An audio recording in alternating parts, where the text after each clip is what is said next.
Bismillahirrahmanirrahim. Assalamualaikum warahmatullahi wabarakatuh.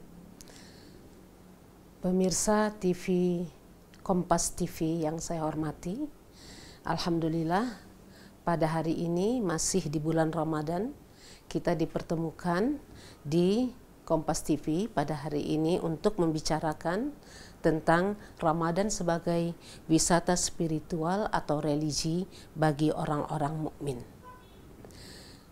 Sebelum kita membicarakan tentang apa yang dimaksud Ramadan sebagai wisata spiritual, perlu kita ketahui terlebih dahulu apa yang dimaksud dengan wisata, agar nyambung nanti pengertian wisata dengan wisata spiritual bagi Ramadan atau untuk Ramadan. Pengertian wisata menurut Kamus Besar Bahasa Indonesia yaitu bepergian bersama-sama, baik itu untuk memperluas pengetahuan, bersenang-senang, dan sebagainya, atau juga untuk bertamasya. Pengertian wisata spiritual dapat kita ambil dari pengertian wisata tadi, bahwa bepergian yang berhubungan dengan ibadah atau kunjungan ke tempat-tempat yang ada hubungannya dengan ibadah.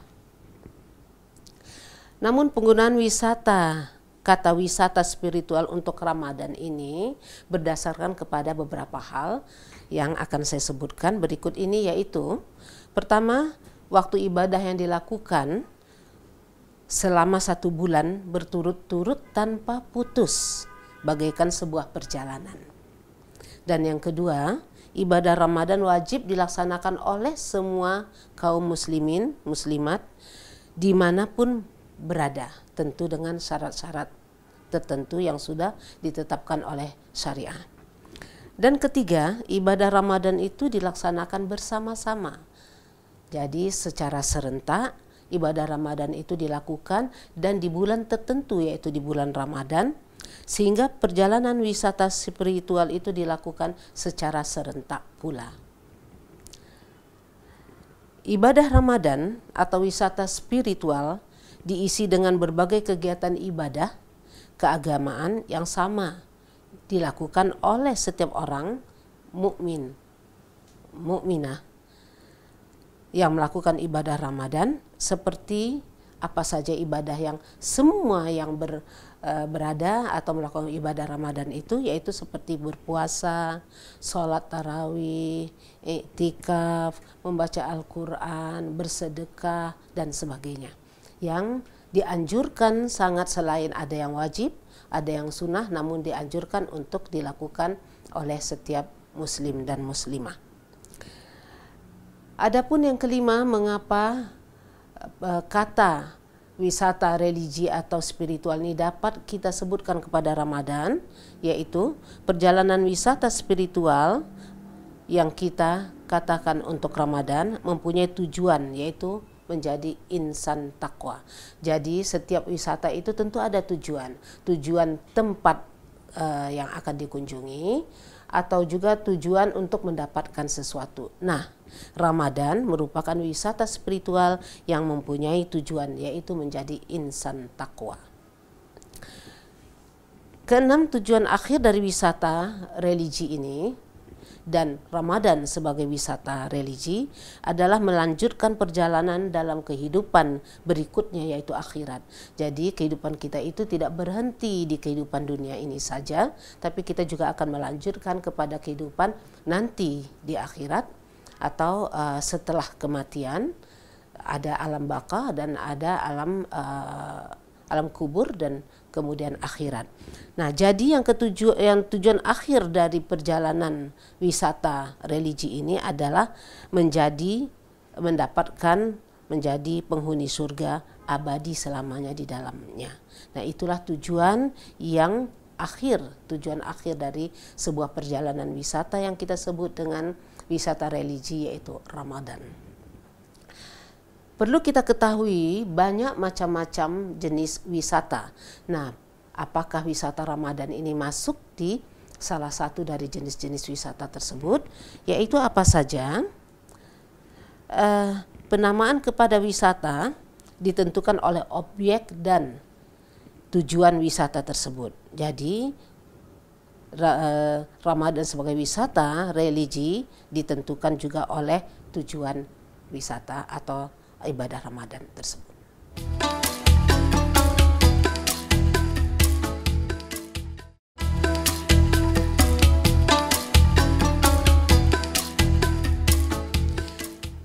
Para pemirsa yang saya hormati, tadi saya sudah menyebutkan bahwa wisata itu bermacam-macam, maka penamaan terhadap wisata atau wisata apakah itu ditentukan oleh objek dan tujuan wisata tersebut.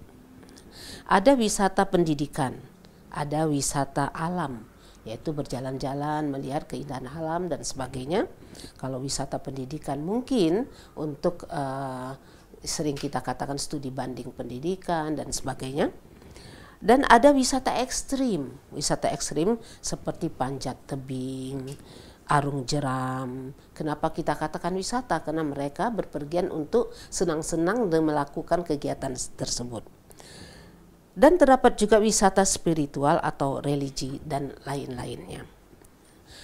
Bagaimana wisata Ramadan tersebut dapat dianggap sebagai wisata yang merupakan kegiatan yang dinikmati, bisa bersenang-senang dan sebagainya. Maka ada beberapa hal yang dapat dinikmati oleh orang-orang beriman dalam melakukan ibadah Ramadan tersebut. Wisata Ramadan hanya dapat dinikmati oleh orang-orang beriman. Maka apabila ada orang yang berpuasa namun tingkat keimanannya tidak begitu kuat, kenikmatan terhadap ibadah-ibadah Ramadan tersebut juga tidak begitu dirasakan. Oleh karena itu, surah Al-Baqarah ayat 183 menyatakan benar-benar kewajiban berpuasa itu hanya untuk orang-orang yang beriman. Sebagaimana ayat berikut ini, A'udzubillahi minasyaitonirrajim. Ya ayyuhalladzina amanu kutiba alaikumussyam kama kutiba alal ladzina min qablikum la'allakum tattaqun. Hai orang-orang yang beriman, diwajibkan kepada kamu berpuasa, maksudnya berpuasa Ramadan, sebagaimana juga telah diwajibkan kepada orang-orang sebelum kamu, yaitu pada agama-agama samawi sebelumnya, seperti Yahudi, Nasrani, la'alakum tattaqun. Nah, la'alakum untuk agar kamu menjadi orang yang bertakwa. Diawali ayat ini dengan ya ayyuhalladzina amanu. Nah, ini menunjukkan bahwa ibadah Ramadan itu hanya diwajibkan kepada orang yang beriman. Karena orang berimanlah yang kemudian yang dapat menikmati ibadah Ramadan itu, sehingga dapat kita katakan ibadah Ramadan itu sebagai wisata. Mengapa?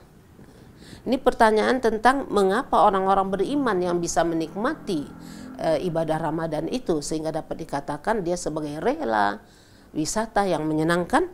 Karena kenikmatan wisata tersebut tergantung kepada tingkat keimanan seseorang yang menentukan tingkat kepatuhan dan keikhlasan orang yang melaksanakan. Nah, jadi kuncinya di sini adalah tingkat keimanan yang membuat orang patuh terhadap apa yang disyariatkan. Kepatuhan itu menghasilkan keikhlasan, dan apa saja apabila dilakukan secara ikhlas maka akan menimbulkan kemudahan, menghasilkan kemudahan dan kenikmatan serta kesenangan. Kadangkala perjalanan wisata melalui beberapa kesulitan seperti wisata ekstrim. Kita sering melihat wisata ekstrim atau kita saksikan sendiri maupun di layar-layar televisi, di film-film yang sangat menyeramkan, yang merupakan tantangan. Namun bagi orang yang menyenangi perjalanan wisata seperti itu, wisata itu merupakan tantangan untuk menaklukkan rasa takut, menaklukkan keletihan perjalanan wisata tersebut, bahkan menaklukkan keputusasaan atau rasa kehilangan harapan. Ini bisa kita lihat orang-orang yang memanjat gunung, ya, yang kemudian dilanda salju dan sebagainya. Saat itu adalah titik terendah harapan mereka untuk bisa selamat. Namun apabila mereka selamat, kenikmatannya Masya Allah. Kita lihat mengibarkan bendera Indonesia di puncak Everest misalnya dan sebagainya. Ibu-ibu, bapak-bapak yang beribadah pada bulan Ramadan ini yang saya hormati, maka dapat kita katakan memang kenikmatan Ramadan yang juga akan dirasakan kesulitan seperti menahan haus, menahan lapar, tidak boleh mendekati istri atau suami, dan diharapkan dan disuruh untuk mengeluarkan hartanya, bersedekah. Tidak mudah ibu-ibu, bapak-bapak yang saya hormati untuk mengeluarkan harta tersebut, kecuali patuh terhadap perintah agama dan ikhlas menjalankannya. Nanti akan saya sampaikan kenikmatan apa dalam beribadah tentang sholat dan sebagainya. Ibu-ibu yang saya hormati, nanti akan kita lanjutkan tentang kenikmatan ibadah di bulan Ramadan.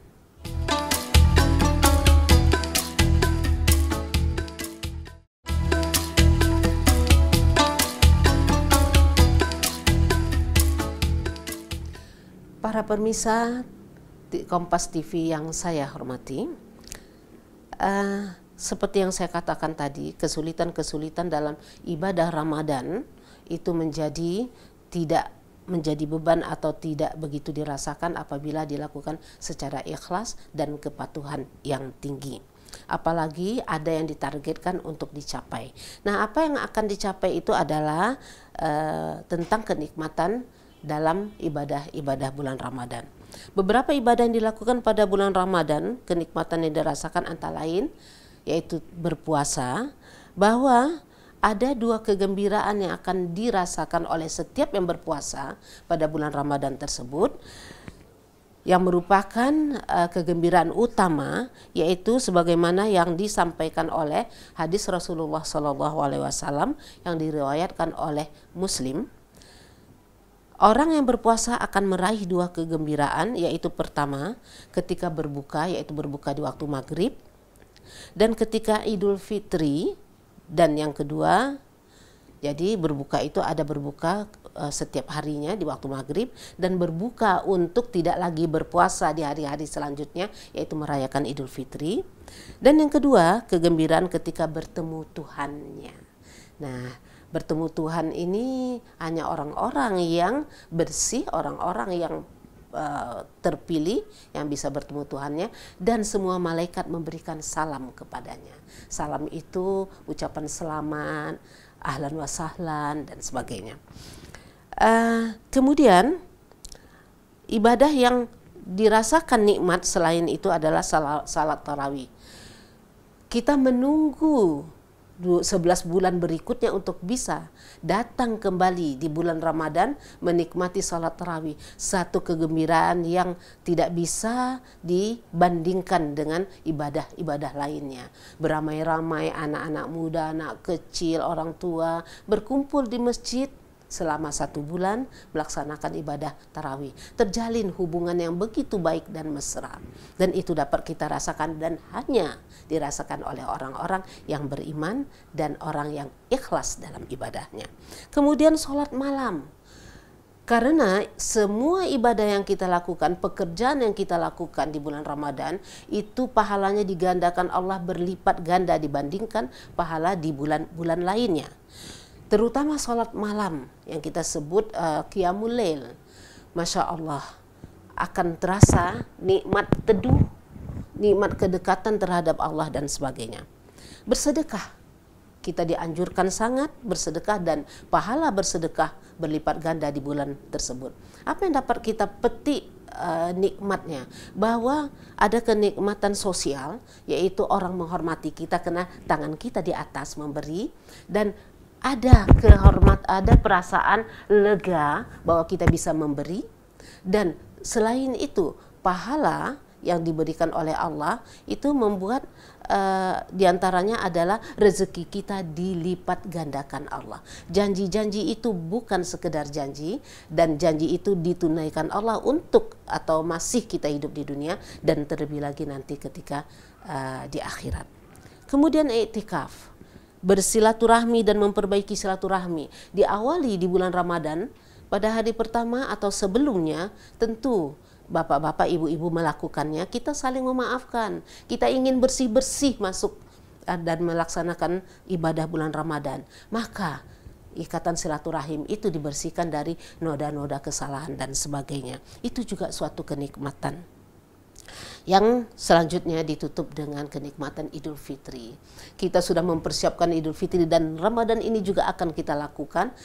Buat kue, kirim kartu selamat dan sebagainya.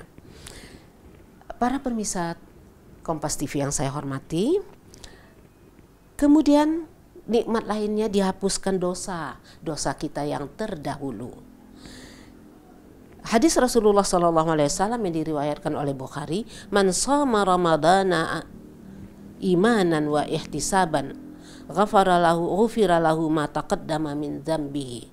Siapapun yang berpuasa pada bulan Ramadan imanan dengan iman yang benar dan ihtisaban, maka Allah akan mengampunkan semua dosanya yang dikerjakan sebelumnya. Masya Allah, siapa yang tidak ingin dosanya dihapuskan dan dia bersih, dan dia kebersihan dirinya itulah yang menentukan dia nanti masuk surga, insya Allah. Yang paling dinanti mendapatkan Lailatul Qadar, Masya Allah, yaitu bulan malam lebih indah atau lebih baik dari 1000 bulan. Malam di bulan yang lebih baik dari 1000 bulan. Dan itu Masya Allah, keampunan untuk kita dan ridha Allah, rahmat Allah, berkah Allah diturunkan untuk kita. Bahkan para malaikat memberi salam kepada kita. Masya Allah, itu kenikmatan yang mungkin tidak dapat kita ukur dan tidak dapat kita bayangkan, dan tidak semua orang mendapatkannya. Kesimpulan dari apa yang kita bicarakan hari ini, pertama, mari kita gapai kenikmatan ibadah di bulan Ramadan dengan meningkatkan keikhlasan dan kekhusyukan dalam melaksanakannya. Mari bapak-bapak dan ibu-ibu untuk tingkatkan keikhlasan. Yang kedua, jadikan Ramadan merupakan perjalanan wisata yang menyenangkan untuk mendapatkan kesenangan dunia dan akhirat. Dan yang ketiga, semoga Allah menerima semua amal ibadah Ramadan kita tahun ini. Dan yang terakhir, semoga Allah memberikan kesempatan kepada kita untuk dapat menyelesaikan wisata spiritual Ramadan ini sampai akhir dengan sebaik-baik ibadah dan kesempurnaan dalam beribadah. Demikianlah para pemirsa TV, Kompas TV yang saya hormati. Semoga Allah mengabulkan doa-doa kita yang terakhir tadi, yaitu kita sampai kepada akhir Ramadan dan kita merupakan orang-orang yang dipilih Allah menjadi orang yang takwa dengan beribadah Ramadan ini. Terima kasih. Wabillahi taufik wal hidayah. Wassalamualaikum warahmatullahi wabarakatuh.